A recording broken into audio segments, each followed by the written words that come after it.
है कि कन्हैया, हमारे मन में भी यही कामना है कि आप हमारे पति बनकर हमें प्राप्त हो। भगवान ने कहा कि तुम्हारी ये कामना मैं जल्द ही पूर्ण करूंगा और शरद पूर्णिमा के दिन मैं आपके साथ रास करूंगा। और भगवान ऐसा कहकर के वहां से चले गए। गोपियां भी अपने घर गई।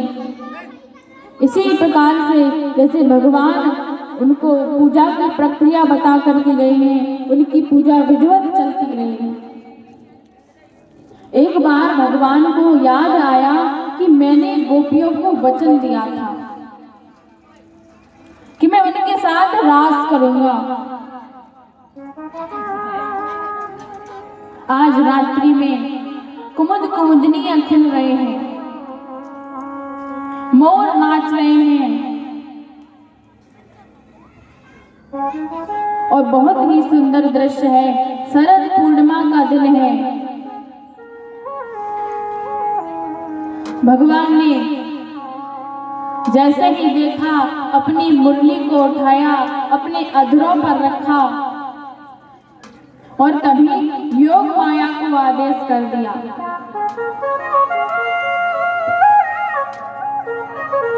कि जाओ, मैं इस मुरली को बजाऊंगा और इस मुरली के जो स्वर है, इसकी आवाज है, केवल उन्हीं के कानों तक पहुंचे जिन्हें मैं यहाँ बुलाना चाहता हूँ, जिन्हें मैं अपनी रास लीला में सम्मिलित करना चाहता हूँ।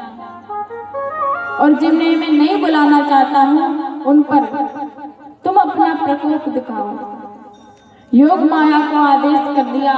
योग माया उन सभी के शरीर में प्रवेश कर गई जिन्हें भगवान बुलाना नहीं चाहते हैं।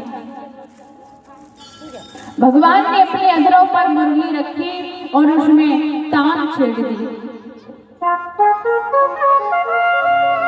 और जैसे ही उन सखियों ने सुना और उन्हें लगा मानो स्वयं कन्हैया हमारा नाम लेकर हमें पुकार रहे हैं।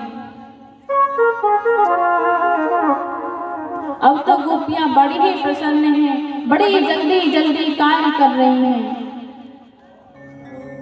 एक गोपी दाल बना रही थी और जैसे ही उसने सुना कि वही भगवान मुरली बजा रहे हैं और उसे लगा भगवान उसमें मेरा ही नाम ले रहे हैं, मुझे बुला रहे हैं। और पास में ही उसके एक डब्बा रखा हुआ था, उसमें चीनी और दूसरे में नमक था। और जैसे ही भगवान ने मुरली बजाई, उसने सुना, सब कुछ भूल गई और चीनी का डब्बा उठा करके दाल में चीनी डाल दी और दौड़ पड़ी भगवान की मुरली को सुन करके। और एक गोपी श्रृंगार कर रही थी। श्रृंगार करते समय वह काजल लगा रही थी। तो उसने क्या किया कि काजल तो अपने होठों पर लगा लिया और जो लिपस्टिक लगानी थी वो आंखों में लगा ली और दौड़ पड़ी भगवान की ओर। और एक गोपी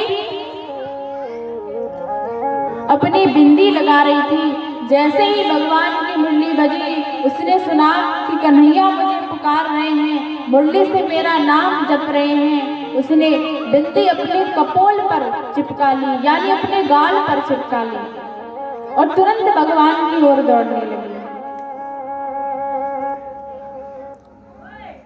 एक गोपी अपने पति को खाना खिला रही है। उसके पति ने कहा थोड़ा सा साग ले आओ। वह पत्नी साग लेने के लिए गई। पहले की माताएं हुआ करती थी कि एक काम के साथ दूसरा कार्य भी करती थी। तो जैसे ही अपने पति के लिए साग लेने गई, तुरंत ही उसकी गाय है जो रंभाने लगी। उसने एक हाथ में भूसा ले लिया, दूसरे हाथ में साग ले लिया और जैसे ही मुरली बजी, उसने मुरली को सुना और उसे पता लगा कि भगवान मेरा ही नाम मुरली में पुकार रहे हैं। तो उसने अपने पति के थाल में तो भूसा रख दिया और गाय को साग डालाई, दौड़ पड़ी। एक गोपी के बालक ने उससे कहा कि माँ, मुझे बहुत तेज भूख लग रही है, कुछ खाने को दो। तो उसकी माँ ने माखन निकाला और तुरंत ही मुरली बजने लगी। मुरली की धुन को सुनकर उसने माखन में मिश्री की जगह मिर्ची डाल दी और अपने बच्चों को लेकर वहां से दौड़ पड़ी। इस प्रकार से गोपियां भगवान की मुरली की तान को सुनकर वहां से दौड़ी दौड़ी भगवान के पास को भाग रही हैं। सभी गोपियां इकट्ठी होकर के